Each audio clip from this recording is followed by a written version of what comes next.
All right, we're going to go ahead and go over 2.3 notes. Please remember, everybody's a remote learner on Wednesday, so the deal is if you are coming back to school on Thursday, you got to be able to show your work. If you don't show your work, or you can't, you don't get counted here. So make sure that you are caught up with your notes from 2.1 to 2.3. That's totally on you. If you don't have that tomorrow on Thursday, you will be counted absent on the days that you are remote. So you gotta get this stuff watched. You gotta get this stuff noted. That way you can prove that you're doing something as far as the class. So just keep that in mind. We are going to go over 2.3, and much of the explanation is how the Constitution is likened to a living document. We're also going to talk about how the Constitution is applied by the judicial branch of government. So a lot of these notes cover, Constitution principles. They also cover the workings of the judicial branch of government. So you're going to get a lot of stuff in this section of notes. Now you're going to have to pull up the outline, the note outline form. That's right below on your Google Classroom, below the assignment, the judicial review assignment. So make sure you fill that outline in. It's what you need to have done for today. And I know you're working on the COVID federalism. Keep working on that when you have a spare moment. Friday may be a day wholly dedicated, to just completing any assignments for the week. I don't know yet about the debate.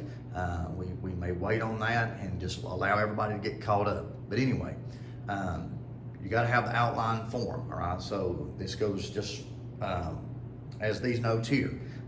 As I go through these notes, you just fill that form in, and there's your notes, okay? So it's just fill in. Make sure you're able to show that, all right? Judicial review assignment, there again, follows this, and it's already posted on Google Classroom.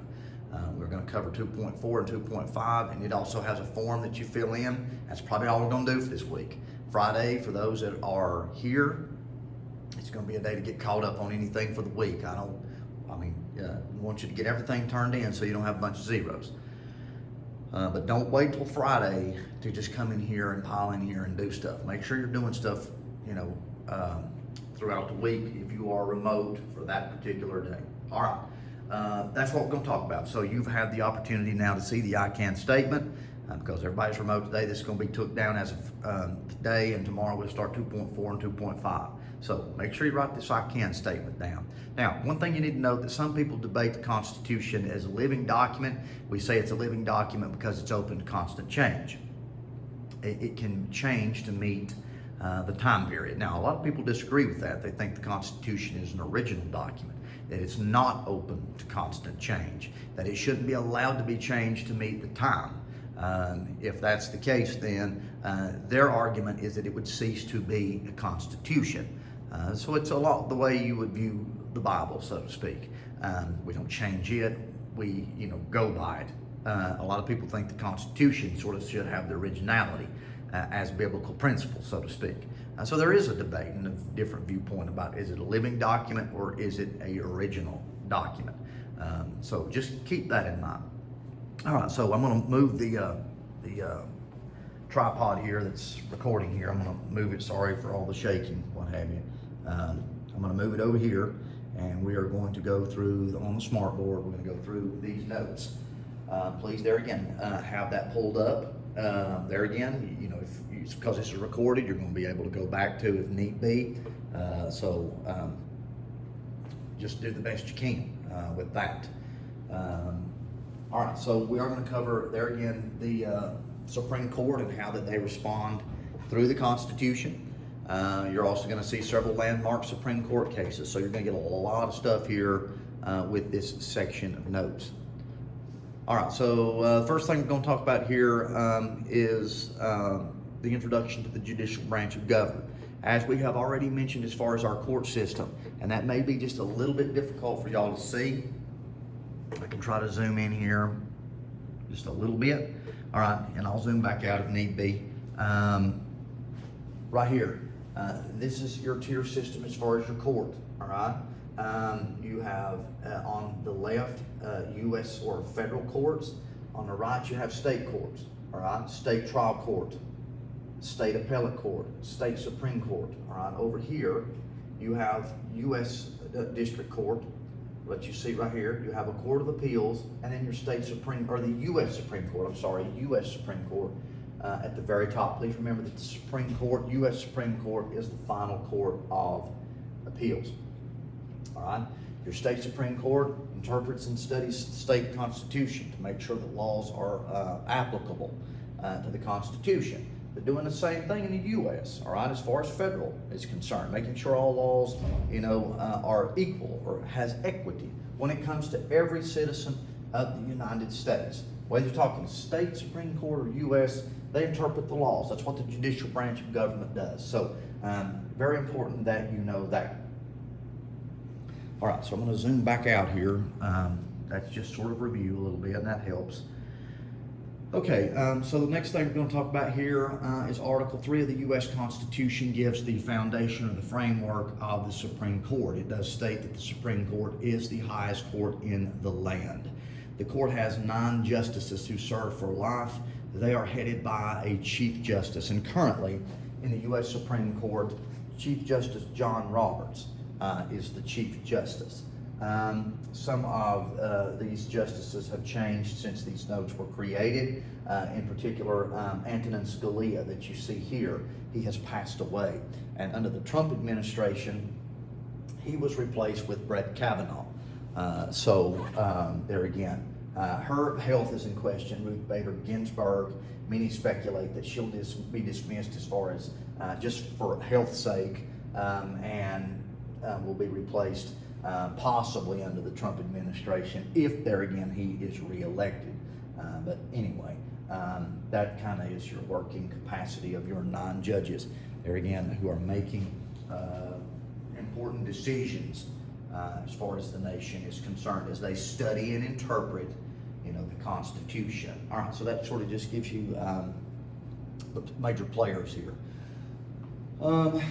Remember that they are appointed by the president, all right? That's constitutional, all right? So for a Supreme Court justice to be put in, they receive the appointment by the President of the United States, okay? They are confirmed by the Senate. There's your checks and balances. The president appoints, but the Senate gives the approval, okay? It's a system of checks and balances. It keeps everything balanced, all right, as far as our government is concerned. Please remember that the Supreme Court justices have a lifetime tenure if they maintain good behavior, all right? It's broad language in the Constitution, but that's the way it's worded, good behavior. Okay, so they want to make sure that they're good to be able to stay on the panel, so to speak. All right, we're moving forward. The Supreme Court rarely have original jurisdiction only in cases involving ambassadors or a state as one of the parties. Now, please remember that original jurisdiction simply means where a court case is heard first, okay? Most Supreme Court cases do not have original jurisdiction. They're in another court, a smaller court. They're in a trial court. They're in an appellate court before they ever reach the final Court of Appeals at the U.S. Supreme Court. All right, so they're going to be jumping different courts, and eventually they will make their way to the Supreme Court. That's the way it goes on most occasions. Case in point here with Florida versus Georgia in 1854. The Supreme Court had original jurisdiction because it was a dispute between states. Anytime there's disputes between states, it automatically, goes to the Supreme Court. And there again, here is your path to the Supreme Court. As we've already talked about, you got your U.S. District Court where most court cases are heard first. A person that's dissatisfied with, a mistake made possibly in a district court would go to the Court of Appeals and then make their way to the United States Supreme Court. All right, 4 out of the 9 justices, as you see here, must vote to hear a case. All right, so you sort of already have the understanding of the working capacity of our court systems here, whether you're talking federal court or whether you're talking state court that you might see here on the right part of the diagram. When the Supreme Court wants to review a case, they must file for a petition of writ of certiorari. issued by the Supreme Court to inferior court to transfer the case for their consideration. So they have to create this document and they have to send it, and basically seeking permission, so to speak, to obtain the information of the court case. U.S. Supreme Court hears less than 1% of cases that have been appealed to them. Most Supreme Court cases deal, there again, with rights. Rights affect the entire nation. They deal with subjects such as due process, okay? Violation of due process that affects the entire nation. Privacy issues affects the entire nation, okay? So you get the idea. Supreme Court's dealing with things that are nationwide. Infamous or notable landmark Supreme Court cases. We call them landmark Supreme Court cases because they have sort of changed the decision, so to speak. They have created a new precedent, not president, but a precedent, all right? A new standard has been established, okay? That's why they're called landmark Supreme Court cases. Major difference between a landmark and just your Supreme Court case. Landmark changes the standard. Please remember that. Marbury versus Madison, 1803. Question, does the Judiciary Act of 1783 allow Marbury to take his case directly to the Supreme Court? No, the law is declared unconstitutional. But what you need to know with Marbury versus Madison in 1803 is that it established judicial review, and that's what your assignment is based on, judicial review. Judicial review gives power to the Supreme Court to overturn anything that is unconstitutional. So it puts muscle, so to speak, in the judicial branch of government, and they can show their power just like the legislative branch of government can, just like the executive branch of government can. Please remember that. Judicial review gives power to the judicial branch to overturn anything that they feel is unconstitutional. Please remember, the U.S. Constitution is the supreme law of the land, okay? No state law can be created that would contradict the U.S. Constitution, supreme law. You need to know that. The judicial branch has a duty to uphold the Constitution. Thus, it must be able to determine when a law conflicts with the Constitution. And if it does, as it says here, it is to be nullified, all right? Basically deemed void or threw out, right, in simple language. All right, please remember, landmark Supreme Court case, Marbury versus Madison, 1803, establishes one thing, judicial review, and we've had it ever since. So from 1803 to 2020, the judicial branch of government can incorporate judicial review. Very important that you know that. All right, if a law goes against the Constitution, as you see here, and the Supreme Court, they can declare it null and void. Chief Justice John Marshall, the first Chief Justice in the U.S. Supreme Court, okay? So, there again, that is the working capacity of judicial review. Judicial branches check on the legislative and executive branch. As we've already said, our federal government is based on a system of checks and balances. No one branch of government can do without checking with the other first, okay? So, the judicial branch gets involved with the system of checks and balances through judicial review. They can strike that law down as unconstitutional if they feel that it does not align with the workings of the Constitution. So there again, it just shows that they too have extreme amounts of power just like the other branches of government. Okay. There again, if need be, I can zoom in and let you sort of just look at this diagram here, if I can, which is not very good. But you can sort of see the diagram here up here. You can sort of see that and see how that works. And if you want to go back and, pause it and look at it, that might help you out a little bit as well. Okay, just to rebrief on that. All right, let me zoom back out here just a little bit. Sorry about that. All right, the 14th Amendment cases, all right, Plessy versus Ferguson is a very important Supreme Court case that you will need to know as well. In 1897, a guy by the name of Homer Plessy in the state of Louisiana got on a white-only rail car, and the big question was should he be forced to be dismissed?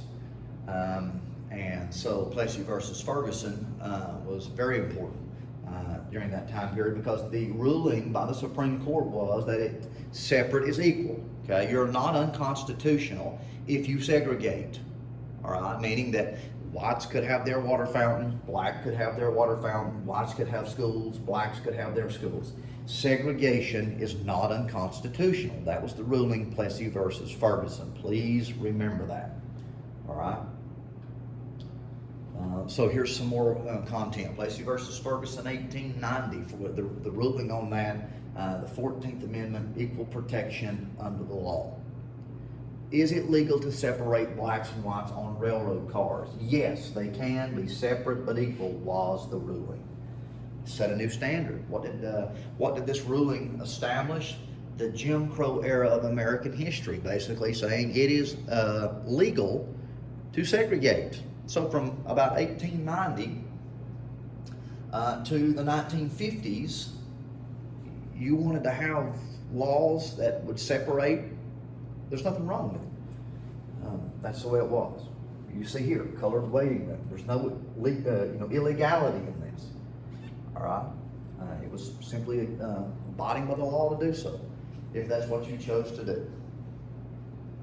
So a new standard was set, 1890 through much of the 1900s, or at least half of the 1900s. You could segregate, you could separate, and be legal in doing it.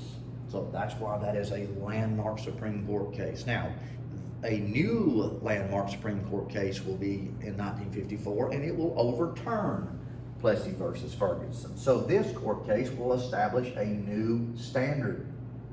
In 1954, question was, were laws segregating schools based on race constitutional?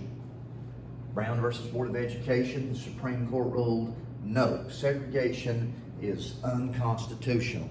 14th Amendment says that every person has equal protection under the law. So a new standard was set in 1954, and the ruling was we overturned Plessy versus Ferguson, and now we say it is against the law to segregate schools. All right. So the legality in segregation broke down after 54, and 54 to today. You know, if a school system attempted to try to segregate their schools, then they're going to suffer consequence from the law, because it is against the law to do so now. Okay. So they're landmark Supreme Court cases there again because they are setting a new standard.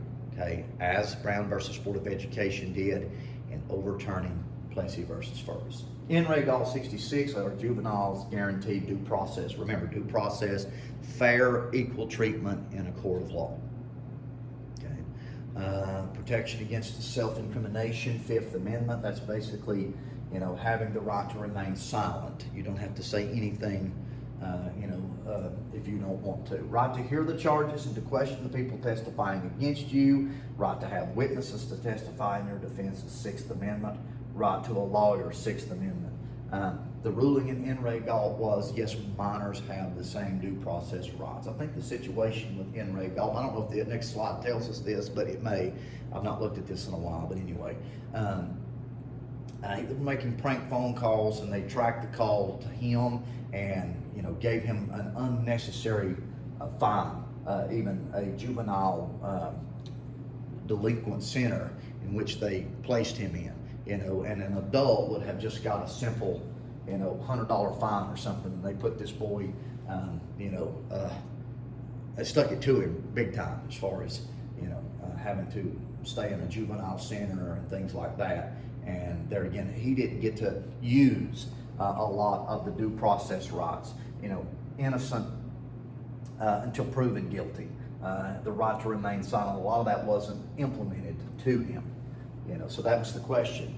Do juveniles, do they receive the same due process? And the Supreme Court ruled and said yes, minors should be able to have the same due process rights as adults. Okay. Another case, a landmark, Tinker versus Des Moines, kind of more associated with the First Amendment. Situation here, can a school suspend a student for wearing an armband protesting the Vietnam War that you see here? All right. No, it would violate freedom of expression. Students do not share their rights at the schoolhouse gate. Speech is more than just words. Okay, so there again, the ruling was that students can protest as long as they are not disruptive as far as the school is concerned. As long as you're not disrupting, class time, you're not disrupting any of that, you have the ability to be, express yourself. Right? So there again, you can express yourself as long as it's not in a manner of disruption. Hazelwood versus Coalmire, 1988. The Spectrum, the school-sponsored newspaper at Hazelwood East High School, was written and edited by students. The principal found that 2 of the articles were inappropriate and removed them. Coalmire and the 2 other former Hazelwood students brought the case to court. And the question, did the election of the articles violate the students' First Amendment? No. The ruling was that the school newspapers are sponsored by the school, and articles not directly reflecting the view of the school for learning purposes can be deleted from the paper. So are students' newspapers protected by freedom of speech and the press? No, that was the ruling there. Gideon versus Wainwright, Miranda versus Arizona. There again are landmark cases because they deal with the rights of the accused, the 4th Amendment and the 8th Amendment. Gideon versus Wainwright, 63. Do state courts have to provide you a lawyer if you are too poor to afford one? The ruling, yes, one must be appointed for you free of charge.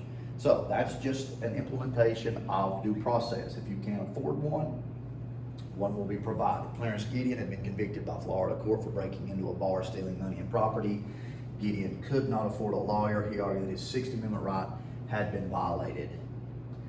They often refer to this nowadays as the Gideon rule, that all persons who cannot afford an attorney, one will be provided. Okay, so that too is a landmark Supreme Court case. Another one, Ernesto Miranda was arrested, but lawyers argued that he did not know that he had the right to an attorney, lawyer, or even to remain silent, practice self-incrimination. Okay. So there again, it has to be read after 66 that you have the right to remain silent. All right, so some of your Supreme Court cases centered in and around your presidents, U.S. versus Nixon, and even Bush versus Gore.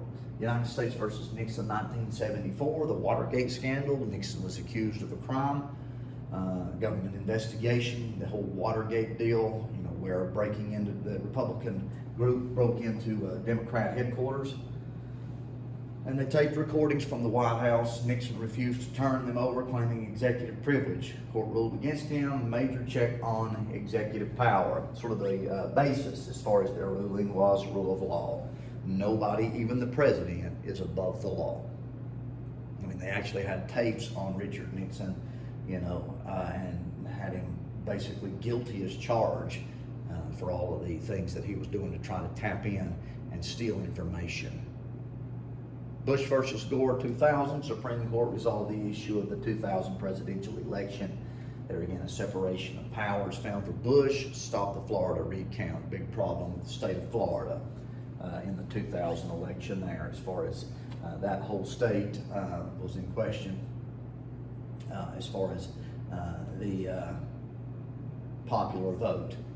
And so they never could decide if Bush or Gore won who won the electoral vote for the state of Florida, which is 25 electoral votes. And so it was a sketchy situation there. District of Columbia versus Heller and the Second Amendment. There again, right to bear arms with guns. District of Columbia versus Heller, a landmark case in which the Supreme Court of the United States held in a 5-4 decision that the Second Amendment to the U.S. Constitution applies to federal enclaves and protects an individual's rights to possess a firearm. 5-4 ruling, okay?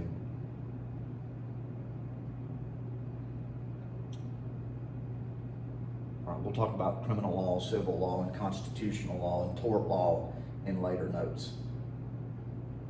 We're skipping all this, so you should be in pretty good shape here. All right, so make sure that you have that filled out. All right, as long as you have that filled out, you of course be counted present for your time being remote. All right, so that should give you what you need for 2.3. Go ahead and work on the judicial review assignment, and you're well caught up. Have a nice day.